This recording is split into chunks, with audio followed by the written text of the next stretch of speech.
entonces a las funciones. Las funciones de los otros auxiliares. Acá empieza la interacción psicosocial. Cómo lo social empieza a constituir los lugares psíquicos que habíamos visto en las tópicas. Claro, porque esta primera tópica, la segunda tópica, y sobre todo la segunda tópica, no estaba al principio, sale de algún lado, se va formando de algún lado. Necesita recibir estímulos con una determinada característica para empezar a conformarse. Y entonces, de acuerdo al tipo de estímulos que reciba, irán a parar o al ello o al superyo. ¿Y esos estímulos de dónde van a venir? Y los otros auxiliares es lo que le van a proveer estos estímulos para ir constituyendo estos dos espacios. Entonces ustedes habrán leído en el texto de Aranda, dos funciones básicas que tiene la familia o estos otros auxiliares, que tienen que transmitir. Las tienen que transmitir para poder poner en marcha el proceso de humanización, ¿no? O este desarrollo psicosocial que estamos hablando. Dos funciones básicas. Ahora las vamos a leer. Es decir, en este proceso de crianza, en la interacción del niño con los otros auxiliares, y para que se vayan constituyendo estos espacios psíquicos del yo, el ello y el superyo, los otros auxiliares van a tener que cumplir o desplegar frente al niño determinadas funciones. Vamos a leerla, a Aranda. Texto de Aranda, por favor, téngalo presente. A ver, Aranda, venga para acá, Aranda. Página 6 y 7. Vamos a leer las funciones de los otros auxiliares. Las funciones de los otros auxiliares. Páginas 6 y 7. Esto es central, porque articula lo social con lo psicológico. Y también estas funciones, esto es muy importante lo que le voy a decir, van más allá de las personas. Si recién dijimos que la familia va más allá de lo biológico, porque los padres biológicos no siempre son los padres de los otros auxiliares, lo que vamos a decir. Las funciones que tienen que desarrollar los otros auxiliares también van más allá de las personas. Ahora a ver si lo podemos entender. Página 6. Arrancamos. Dice ahí por la mitad. Desde una consideración más actual, podemos caracterizar dos funciones organizadoras básicas que desarrollan quienes se posicionan como figuras parentales, otros auxiliares. Esas funciones son A, función de amparo y sostén; B, función simbólica de regulación e interdicción. Función de amparo y sostén tendrá que ver con los cuidados. Amparo y sostén. Sostén, en el sentido, si ustedes quieren, del cuerpo biológico, de sostenerlo, pero sostenerlo también psicológicamente. Tiene que ver con los cuidados básicamente. Y la función simbólica de regulación e interdicción tiene que ver con norma. No. Esto sí, esto no, permitido, prohibido. Entonces dice el texto un poquito más abajo.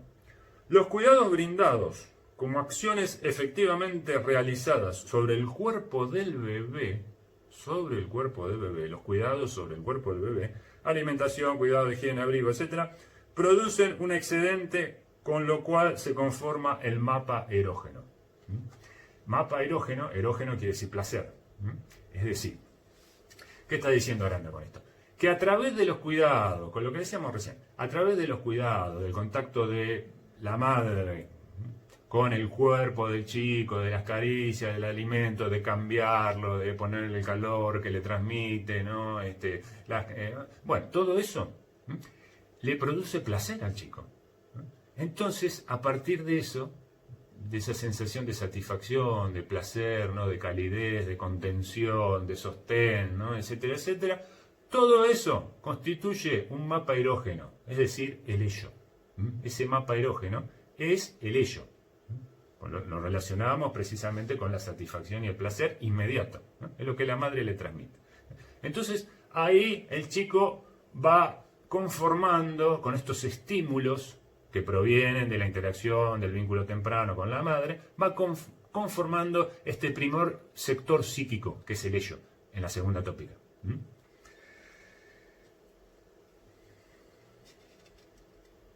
Bueno, y dice en la otra página, esto después lo vamos a ver, capaz que es un poco enigmático, pero lo vamos a ver después, dice, esta función posibilita la libidinización. Libidinización viene de libido, también placer, ¿no? Libidinización, es decir, erogeneización, libidinización, conformación del ello, todas palabras iguales.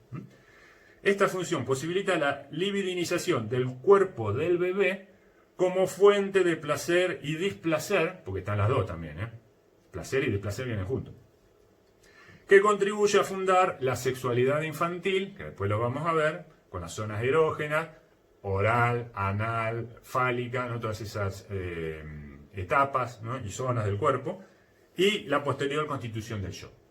Porque el yo también tiene que ver con esto que pasa en el vínculo temprano, ¿no? Este reconocimiento, este amor de la madre, después el chico lo introyecta y constituye el yo. Todo ese proceso lo vamos a describir en la segunda y tercera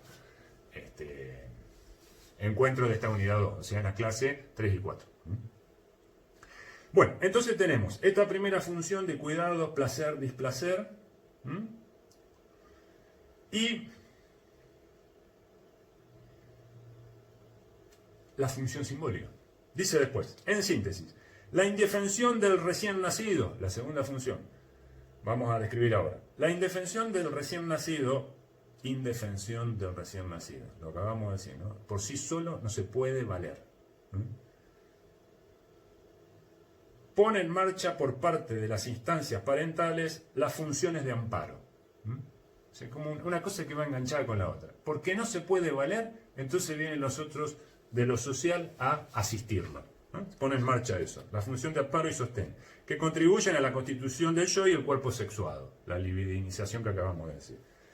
Y la función simbólica, acá viene la otra, que permite discriminar entre lo prohibido y permitido, con la consecuente formación del superyo. Es decir, es lo que nosotros vamos a llamar esto, para redondear, función materna y función paterna. La función materna tiene que ver con el sostén, el amparo, los cuidados. La función paterna tiene que ver con la interdicción, con la regulación, con la prohibición, con el no, con el esperar. Función paterna, función materna. Y acá viene la diferencia que decíamos, el salto. Son funciones, no tienen que ver necesariamente con las personas. La función paterna la puede desarrollar la madre. Y la función materna la puede desarrollar el padre. Cuando lo cambia el chico, lo cuida, ahí está erogenizando también el cuerpo el padre. Y ahí está cumpliendo función materna de sostén. Y la madre, cuando le dice que no al chico, ahí está cumpliendo función paterna. Entonces, no son las personas, son funciones. Es decir, son comportamientos que tienen que expresar los adultos y transmitírselos a ese chico para que vaya constituyendo estos dos lugares psíquicos del ello y del superyo, que los interiorice, que los vaya conformando, ¿no? Y los vaya articulando uno con otro. Entonces, avanzamos. Vamos a resumir un poquito el texto, esta parte de la lectura del texto de Aranda. El proceso de crianza va a poner en movimiento la conformación del psiquismo del chico, de a poquito, ¿no? De a poquito. Entonces tenemos la función materna, cuidado, erogeneización del cuerpo, será el ello. La función paterna, prohibiciones, el no, el límite al ello, el esperar, ¿no? Irá conformando el sector del superyo. Que el chico vaya introyectando, vaya reconociendo y aprendiendo a tolerar de que existe el no y la espera en el mundo. Que no todo es ello, no todo es inmediato, no todo es asistencia, No todo es la mamadera ya. Ni el chupete ya, ni el juguete ya. Hay que saber esperar. Porque la cultura después le va a exigir eso, la sociedad le va a exigir eso. Para obtener satisfacciones va a tener que esperar, muchas veces. Va a tener que trabajar para eso. Entonces, acá empieza todo. Acá empieza todo. Si uno tiene bien claro esto, si esto se transmite bien, después no va a tener problema en la vida. Le va a ser más fácil. Bueno, y después otra cuestión, el yo, maduración cognitiva, esto lo vamos a ir viendo también. Empieza ello super yo, después viene yo, después viene yo, al año viene yo. Todavía estamos ahí con un sistema muy precario, muy ligado al cuerpo, donde esto va y viene, ello, super yo, Tiene que ver, esto se va decantando a partir de los comportamientos de los otros auxiliares. No quiere decir que el chico interprete y diga, sí, ahora no tengo que hacer esto, tengo que esperar la teta. No, esto se sucede y estos ritmos, a partir de los comportamientos y las conductas de los adultos, va marcando y delineando esta tópica hacia adentro, la va delineando, con los comportamientos y los estímulos y el medio ambiente familiar, cómo va delineando lo psíquico hacia adentro, del chico. Es decir, lo social delimita lo psíquico al principio. Es lo social el responsable, a partir de esto que estamos viendo, de empezar a delimitar estos sectores psíquicos. ¿Y cómo? ¿Y qué le pone adentro? Eso es lo importante. ¿Qué le pone? Porque los sectores se van a delimitar igual. Ya están, son casilleros que hay que llenar. El tema es con qué lo llenamos. Y eso es el proceso de crianza. ¿Con qué lo llenamos? Entonces el yo, que era un mediador entre el ello y el super yo, en la medida que vaya madurando el cuerpo, lo cognitivo, lo emocional, y pueda empezar a tomar decisiones y a moverse un poco en el mundo, entonces aparece el yo como para dándose cuenta, empezando a darse cuenta de que, de cómo es la vida, y que tiene un mundo interior y hay un mundo exterior social también que lo va interpelando. Eso despacito. Y entonces tenemos lo que habíamos dicho en la primera clase, endogamia, exogamia. Porque todo este proceso, el objetivo, la finalidad es humanizar o instalar un nuevo ser humano en la cultura. Para eso está esto. Ir de la endogamia, es decir, de la alta dependencia, de depender todo de la familia, todo, el mundo es la familia, el límite del mundo es la familia, lo que se dice, el sentido, las cosas como se definen. Todo está ahí adentro para el chico al principio y después se va abriendo, empiezan a haber hay fisuras, empiezan a aparecer ventanas, puertas por donde se pueden salir y se puede empezar a mirar y se ven con los compañeritos del jardín. Entonces el chico, ve otros modelos, cómo reaccionan, lo invitan a la casa, entonces ve otros padres, y así, y empieza a cuestionar a su propia familia lo que le dijeron, porque se da cuenta, si está bien, si no está bien, por dónde van las cosas, y eso en la medida que tenga más desarrollo cognitivo, es decir, que yo vaya madurando, y se desarrolla la inteligencia, la capacidad de reflexión, de abstracción, la distancia con la familia van a poder empezar a hacer. Y entonces ahí vamos avanzando hacia la exogamia. Eso es lo ideal. Gradual autonomía. Preparar el proceso de humanización va hacia eso, hacia una gradual autonomía. Bien. Para instalar un adulto. A eso vamos a llegar después, allá por la clase 8, más o menos. Bien, pero estamos arrancando, estamos empezando a delimitar el panorama, hacia dónde vamos y qué necesitamos para poner en movimiento. Entonces vamos viendo que necesitamos un cuerpo, necesitamos estos otros auxiliares, entonces empiezan a armar los lugares psíquicos de a poquito, Ese es el material con el que el proceso de humanización psicosocial, podríamos decir, se pone en movimiento. Y después se complejiza. Bien, bueno. Avancemos entonces un poquito más.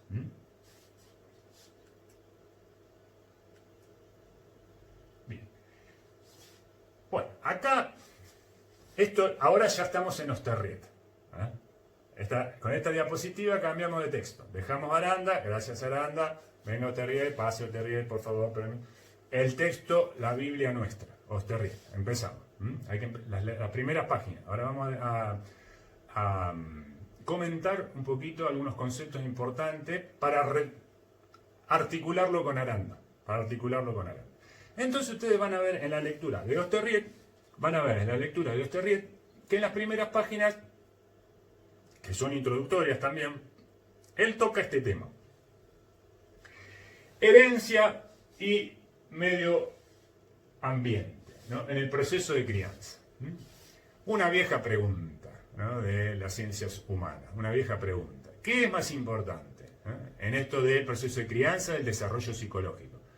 La herencia, lo que traemos, los condicionamientos, lo innato, lo que estaba antes, es más determinante que el medio ambiente, los aprendizajes, el entorno, el contexto, quienes nos reciben, etcétera, etcétera. Innato, adquirido, la vieja oposición. Bueno, tenemos acá algunas preguntitas que las sacamos de Osterried, que se hace. Osterried no las hace así, pero nosotros las interpretamos, ¿no? Ustedes, si quieren, agarren estas preguntas, vayan al texto y traten de responderlas con Osterried. Es lindo ejercicio. ¿Cuál es el peso de lo innato, de lo heredado y de lo adquirido, es decir, de los estímulos ambientales, de estos otros auxiliares, en el proceso de crianza o de humanización? ¿Qué pesa más? ¿Una cosa o la otra? ¿Qué se hereda y qué se aprende? Todo se hereda, todo se aprende en algunas cosas, se hereda en otras, cómo es la combinatoria, en qué porcentaje, cómo lo podemos pensar. ¿Qué es lo que el neolato lo vuelve humano? Esa es una buena pregunta que ahora la vamos a tratar de comentar. ¿Qué nos humaniza? ¿Por qué nos volvemos seres humanos? ¿Está en los genes volverse ser humano? ¿Es algo espontáneo? ¿Nos dejan ahí, nos alimentan y ya nos volvemos humanos? ¿Ya está? ¿Es así? Y, bueno, ¿cuál es el significado, los dos significados de la infancia?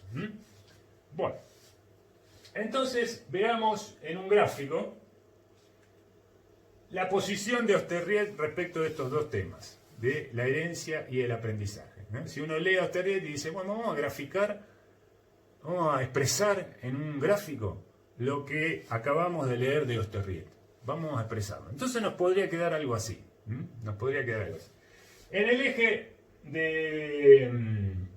de abscisa, en el eje de las X, tenemos las etapas. Infancia, adolescencia, adulto, adulto mayor. La línea del tiempo. Y vamos a ver cómo podemos graficar el papel de la herencia y del ambiente, según Osterried, a lo largo de este desarrollo psicosocial que estamos describiendo. ¿Cómo incide esto en el proceso de humanización? Entonces tenemos la herencia en rojo, el ambiente social en azul. Y nos podría quedar este gráfico, ¿no? Según Osterried. Claro, Osterried, como ustedes lo habrán leído, le da mucho más importancia al ambiente social. Las determinaciones para este proceso de humanización vienen dadas por el entorno de crianza. La herencia tiene mucho al principio porque está en los procesos de maduración que tienen que darse, el chico nacer más o menos bien desde las funciones biológicas. Si eso está, bueno, se abre la puerta y entra a lo social a hacer su trabajo. Por eso ponemos un pico ahí arriba donde las determinaciones sociales sobre lo psíquico son mayores. Ya lo habíamos dicho la vez pasada, en la clase anterior, no sé si se acuerdan ustedes, que en la infancia está parte del destino. No es inexorable, decíamos, pero las marcas, los trazos, ¿no? En la biografía, como dijimos la vez pasada, los trazos son los más fuertes. Acá están, por eso son los más fuertes, porque vienen del medio ambiente, lo que el chico rodea. Y ahí está lo irrepetible y lo singular, para ir relacionando una cosa con la otra. Porque va a depender de cada medio ambiente, del ambiente social, lo que se va a ir poniendo en esa inconsciente, en esa memoria, ¿no? En esos casilleros que hay que ir llenando. Entonces, psicosocial.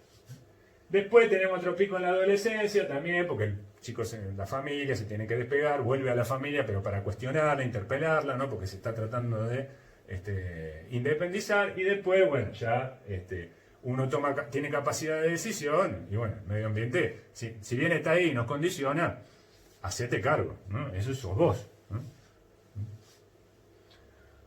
Bien. Bueno. Pregunta. ¿Qué es la que teníamos antes? Esta es fantástica. ¿Qué es lo que al neonato, al recién nacido, neonato, un neo nuevo, un nacido, lo vuelve humano? Lo vuelve humano. Bueno, el medio ambiente. Lo acaba de decir Osterriet. Nuestra condición humana no viene en los genes. La potencialidad está en los genes, si ustedes quieren. Pero nos humanizamos, sí o no, dependiendo del medio ambiente en el que nos desarrollemos. Entonces, ¿por qué digo esto? Por lo que dice Osterriet en la página 38 y 39. Vamos con Osterriet. A ver, Osterriet. Vamos a leer Osterriet. Página 38 y 39. Vamos a ver qué nos dice Osterriet de esto. ¿Qué nos dice? Miren cómo lo plantea. Plasticidad del niño y necesidad del ambiente humano. Plasticidad del niño. Nacemos abiertos al mundo, inacabados. Proyecto de cualquier cosa nacemos, a diferencia de los animales, que ya vienen proyectados. Ahora vamos a leerlo Osterriet para ver cómo lo dice. Los perros y los gatos, página 38, viven a gusto en el ambiente humano, pero no se les ve humanizarse, mientras que el niño es capaz de lobizarse. Es el famoso caso de los niños lobos, esto es lo de lobizarse, niños que fueron abandonados en la temprana infancia, casos están documentados algunos. En Francia hubo uno a finales del siglo XVIII, que se hizo una película de François Truffaut, El niño salvaje. Después en la India hubo otros. El de Truffaut, el caso Víctor, el famoso caso Víctor, documentado por un pedagogo francés que lo encontró el Estado francés en la campiña en el norte de Francia, y después, bueno, tendría 12 años más o menos cuando lo encontraron, porque había sido abandonado en el bosque, en Francia. Y después el Estado se hizo cargo y trató de humanizarlo, pero parece que no anduvo. Por eso dice lobizarse. El hombre se puede lobizar. Podríamos decir que era una especie de niño lobo, el Víctor, tal Víctor. Hay otros casos documentados. Después dice, indudablemente, su permanencia en compañía del hombre, o sea, el gato y el perro, modifica su conducta y sus reacciones, y las razas domésticas se han seleccionado. No obstante, no les vemos adoptar una conducta humana. Siguen siendo perros y gatos, mientras que el niño deviene algo completamente aberrante.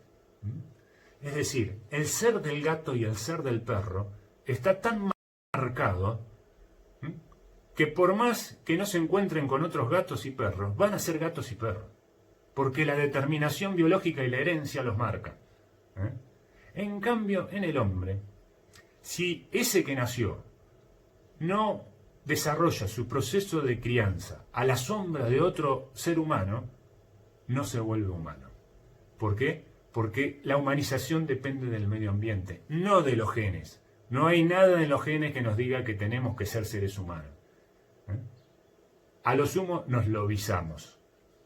Nos lobizamos. Es decir, como dice ahí, algo aberrante, algo que no, que es impensable en la cultura.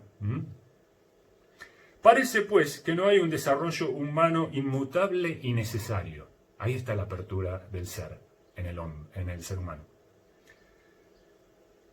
Que el niño no llega inevitablemente al estado de adulto. No es inevitable que nos humanicemos o que nos volvamos adultos, independientes, autónomos, etcétera, etcétera. No es inevitable. Hay que acompañarlo, hay que producirlo, hay que construir, como decía Barthes, esta subjetividad, este ser psicosocial. En un ambiente animal se convierte en una especie de animal, dice el ser humano. Claro, si lo abandonamos, se vuelve una cosa, un cuerpo biológico, pero sin subjetividad, sin esa parte psicosocial. Parece que la posición vertical y la marcha bípeda, para las que el hombre está anatómicamente constituido, no se adquieren sino cuando el niño está en contacto con seres que practican esa posición y ese modo de andar. Es decir, la crianza a la sombra de otro adulto, que transmita modelos, que transmita la cultura, que comunique, que él vea que eso es así, entonces lo copia, lo incorpora y ahí se va humanizando. Pero si lo dejamos a la deriva, como siempre damos el ejemplo, la mamá robot, nos cerramos en una pieza, lo alimentamos bien, lo cambiamos, pero no está en contacto con seres humanos. Entonces, ese chico nunca se va a humanizar. Va a ser un cuerpo bien alimentado y cuidado, pero no sabemos qué va a salir de eso. Algo aberrante, dice Osterried, como para ponerle una palabra. Y un poquito más abajo dice algo muy lindo el texto. Como muy bien ha dicho Pierron, el niño es solo un candidato a la humanidad. El tipo adulto no se ha fijado en él de manera tan absoluta como en el animal. Y el ser humano es extraordinariamente plástico y adaptable. Bueno, todo esto lo acabamos de leer para ir situando cosas en el texto y para reflexionar sobre esto que acabamos y darle fundamento a partir de las fuentes de lectura obligatoria, darle fundamento a esta afirmación de que es el medio ambiente lo que nos determina, en tanto seres humanos, como proyecto. Somos un proyecto, algo abierto, somos candidatos, somos algo inacabado, como decía el texto, somos indeterminados. Eso es lo que habla de la variabilidad, lo irrepetible. Ahí acá encontramos otra razón para lo irrepetible, porque va a depender del medio ambiente lo que seamos. Ahí está la determinación. Bueno, esto, como dice por ahí, es fortaleza y debilidad, porque va a depender de la calidad de los estímulos sociales que el chico reciba, el niño, estamos en esa etapa, es lo que va a quedar después como ser humano. Entonces puede ser una fortaleza o puede ser un desastre. Entonces, la importancia del proceso de crianza a esta altura. Y ustedes, como agentes de salud, porque acá hay que empezar a pensar esto, cuando ustedes reciben una madre, eso lo vamos a ver en la clase que viene, y después ustedes lo van a ver en otra materia, pero como para empezar a sensibilizar la formación profesional y ustedes también la función social que tienen en estas cuestiones. Cuando ustedes reciban a una madre con un chico y vean determinados comportamientos y conducta, ahí hay que, como agente de salud, bueno, si las conductas de la madre con el chico, que después vamos a ver algunos modelos, no son los mejores para el proceso de crianza, y bueno, uno tiene que hacer un poco de pedagogía, de docencia, con cuidado, por supuesto, porque ahí son cuestiones muy personales, pero sugerir desde el lugar de... Ustedes son una autoridad, van a ser autoridad como agente de salud, tienen su palabra pesa. Entonces, para orientar, reorientar estos procesos de crianza. Vamos a ver después estos ejemplos de esto, pero lo vamos adelantando porque aparece el tema. Aparece el tema. Entonces hay que empezar a ponerle ingredientes y palabras al tema. Entonces, bueno, lo que acabamos de ver, como siempre hacemos esto, hacemos una lectura y después un resumen con un esquemita como para situar las cuestiones centrales del texto. Fíjense en este esquema cómo está resumido, en esta diapositiva, cómo está resumido lo que acabamos de leer. La idea. Tenemos el cuerpo, volvemos a lo de antes, el cuerpo, el neonato, que está ahí, que es un proyecto. Nació proyecto, todavía no es nada. Ni siquiera sabemos si va a ser humano, porque acá dice, no es inexorable, lo dice Osterried, que el destino de ese que nació es la humanización. En el 99,5, 99,99% se humaniza, por suerte. Pero hay casos documentados en los cuales eso falló. Quiere decir que no siempre es así. y ahí están los distintos recorridos. Entonces tenemos este proyecto. Esto es un proyecto. Viene la interacción con el medio ambiente, que no sabemos qué es. Puede ser cualquiera. El otro que le tocó en suerte, porque nació y nació en esa familia, podría haber nacido en otra. Con una situación económica particular, mucho, poco, con preparación o no, primer hermano, segundo hermano, décimo hermano, qué sé yo, no sé, todas las vicisitudes, piensen en todas las posibilidades. Bueno, ahí está el signo de interrogación. Y eso, en donde nació, esa va a ser la fuente de estímulos con la cual los psíquicos se empiezan a conformar. Ese es el tema. Ese es el medio ambiente que le va a proveer los primeros estímulos sociales, a partir del vínculo temprano, de los cuidados, etcétera, etcétera, le va a proveer a ese psiquismo que todavía no arrancó los primeros estímulos para empezar a conformarse. Ese inconsciente, ese super yo, ese ello, ese preconsciente, todo eso viene del medio ambiente. Entonces, es un signo de interrogación. Y como eso es un signo de interrogación, esto que está acá, que es la subjetividad, el ser humano, también va a ser un signo de interrogación. Es un proyecto abierto. Ahora entendemos por qué es un proyecto abierto. Que va a depender de lo que reciba. Entonces, en el gráfico volvemos a lo de siempre. Fíjense ustedes que los conceptos que pusimos en la primera clase vuelven siempre. Entonces, si uno los tiene claro, puede hacer las lecturas de por dónde van las cosas. Definimos el ser humano biopsicosocial. Así hay que pensar al paciente. Entonces, desde esa lógica estamos trabajando. Bio, cuerpo, psico, la subjetividad que va a ser el resultado de la interacción con lo social. Biopsicosocial. Los tres términos. Y le empezamos a poner palabras a eso biopsicosocial. Le empezamos a poner palabras. ¿De qué se trata? Y cómo interactúan entre sí. Fíjense que cuando decíamos ser humano integrado, ser humano, hay que verlo, lo biopsicosocial, acá está, funciona todo junto. Arrancó todo junto. Después se puede hacer foco en lo psico, foco en lo social, en el cuerpo, y también en el proceso de atención con el paciente. Pero siempre está junto. ¿Por qué? Porque arrancó junto. Arrancó junto. No lo podemos separar solo a veces por algunas determinadas cuestiones. Pero siempre hay que verlo, tratar de verlo en la cabeza de manera integral. Y entonces van a ser mejores los cuidados que podamos hacer en términos de agente, como agente de salud. Si lo vemos integral. Ahora, si nos quedamos solamente con una parte y nos olvidamos de la otra, y nos limitamos en las orientaciones que podamos dar o en las intervenciones. Son más limitadas. Por eso, el potencial de estos conceptos. Porque después abren a mayor eficacia en la intervención en salud. Dan más posibilidad. Bueno, vamos entonces cerrando. Vamos cerrando ya con esto último. Bien, entonces, características propias del ser humano. Lo que mencionábamos antes.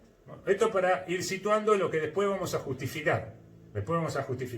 Si hablamos de que nacemos no humanos y nos volvemos humanos. Bueno, ¿qué será lo esencial del ser humano? Lo que nos caracteriza a todos. Bueno, bipedestación. Esto es parte del proceso de humanización y ahí el cuerpo tiene que madurar para que después lo social pueda venir a hacer su trabajo en esto de acompañar el pasaje hacia la bipedestación. Y después vamos a ver también el impacto que tiene la bipedestación en la estructuración del yo.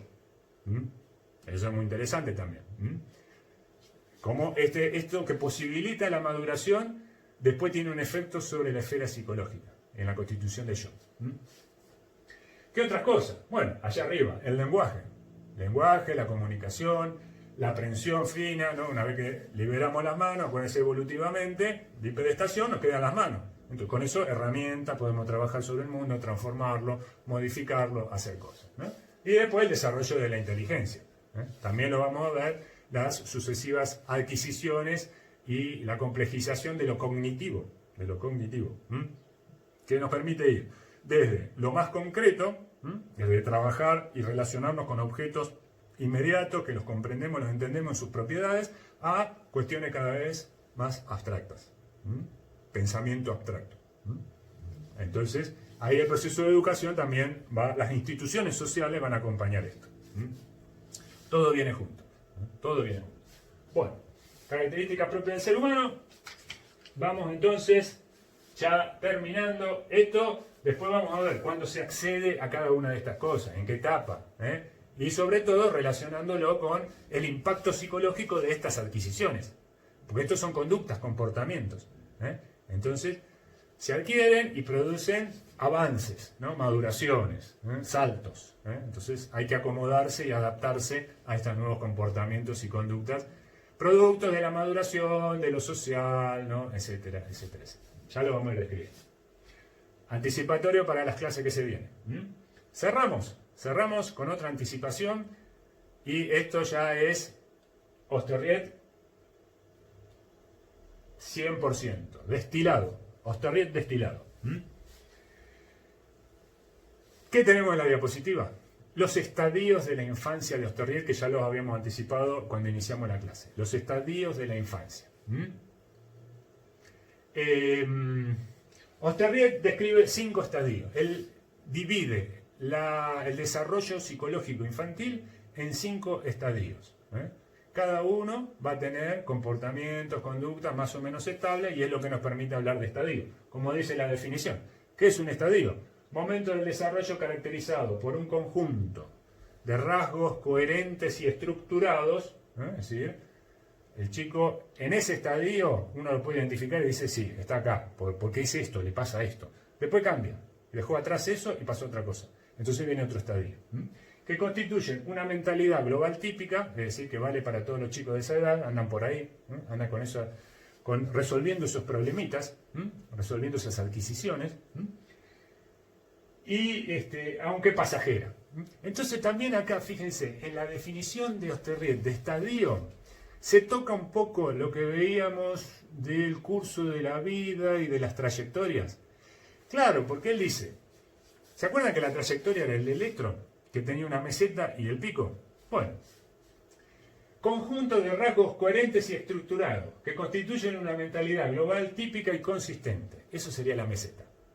Entonces, estamos en el estadio con los rasgos coherentes y estructurados y decimos, este chico está, no sé, anda por los 4 años, porque le pasa esto, esto y esto. Meseta. Eso, la meseta, los rasgos coherentes, es lo que nos permite identificarlo al chico en ese estadio, con esos comportamientos. Y después dice, aunque pasajeras. Quiere decir que eso va a desaparecer. Y vamos a pasar a otro estadio. Cuando desaparece, el pico del electro. Viene el cambio de sacudón y el chico se tiene que adaptar. Por ejemplo, empezó a caminar. Y eso tiene un impacto psicológico. Ahí cambió. Apareció otra cosa nueva. Bueno. Entonces, esto es lo que vamos a ver en las próximas clases. En cada una de las 3 clases que vienen ahora, vamos a ir recorriendo minuciosamente el texto de Osterriet, estadio por estadio, qué se adquiere, por qué, el impacto psicológico, bla, bla, bla. Es decir, un mapa de la niñez. ¿Hasta dónde? Hasta la pubertad, los 12 años. Entonces, de 0 a 18 meses es la edad del bebé. Un capítulo, edad del bebé, se llama así. 0 a 18 meses. ¿Qué pasa ahí? En esa edad que es del bebé. Segundo estadio, 18 meses a 3 años. Ya empezó la bipedestación, el lenguaje, bla, bla, bla, todo eso. Expansión subjetiva. Se expande la subjetividad, claro, porque entra en contacto con el mundo, con nuevas experiencias, puede hablar, bla, bla. Y entonces, ahí ya los estímulos que ingresan desde el medio, son mucho más ricos, más complejos, y eso expande la subjetividad. Tercero, de 3 a 6 años, descubrimiento de la realidad exterior. ¿Por qué? Y porque ahí va a venir el complejo de Edipo. Ahí lo vamos a ver, el complejo de Edipo. Y ahí eso ya tiene que ver con endogamia, exogamia, de a poquito. Por eso empieza a señalar el exterior. Descubre la realidad exterior. También hay que verlo ahí como realidad exterior a la madre, porque ahí entra en escena el padre. ¿Se acuerdan que antes era un satélite que andaba dando vuelta por ahí el padre? Bueno, ahora va a ser el centro de la escena el padre, en este tercer estadio. El cuarto, de 6 a 9. De 6 a 9 entramos en la escuela, institución, lo social a pleno, otros modelos de adultos, la maestra, la directora, ¿no? Entonces, disgregación de la subjetividad primitiva, ¿no? Empiezan a cuestionar todo lo que anteriormente había aprendido y, bueno, entra lo social a hacer su trabajito de, a través de la institución escolar y los aprendizajes. Y por último, 9 a 12 años, quinto estadio, madurez infantil. Ya ahí está sólido, un niño, ¿no? Y ya cuando vamos llegando a 11, 12 años, el cuerpo con las transformaciones, pubertad, y se viene el fin de la niñez, ¿no? Y el ingreso a la adolescencia. Bueno, entonces todo esto es Osterrieth. Y eso lo vamos a desarrollar en las próximas 3 clases. Bien. Veamos la bibliografía que tenemos que, con esto terminamos, la bibliografía que tienen que leer para la vez que viene. Bueno, seguimos con Aranda, porque vamos a retomar lo de la familia también, porque estamos ahí al principio, la familia es súper importante, en los primeros meses, en los primeros estadios. Erickson, sigue lo mismo, Fernández. Bueno, acá vamos a ver algunas cuestiones del paciente pediátrico, la internación, ¿no? Algunas características, el niño internado, el tema del concepto de hospitalismo también muy importante, en algún momento, para repensar esto de la humanización y cómo no necesariamente nos volvemos seres humanos. Porque el concepto de hospitalismo, que no es hospitalización, lo vamos a ver la vez que viene, no es hospitalización. Hospitalismo, el síndrome de hospitalismo es otra cosa. Nos viene a advertir de que no está garantizada la humanización, ese síndrome. Y Osterrieth. Vayan leyendo, edad del bebé, fundamentalmente. Bueno, a leer, hay que leer. Acá hay que leer para poder entender y aprender. Aparte es fascinante esto, porque después uno lo puede llevar a la práctica cotidianamente. Esto después nos cambia la cabeza de cómo vemos las relaciones, las interacciones, cómo pensamos a un chico, ¿no? Porque podemos darnos cuenta de las necesidades y las conductas desde otro lugar e interpretarlas. Entonces es un conocimiento práctico. Bien, nos vemos entonces en la clase 3, ya con el texto de Osterrieth y estos otros que lo acompañan, trabajando a fondo. Unidad 2. Muchas gracias.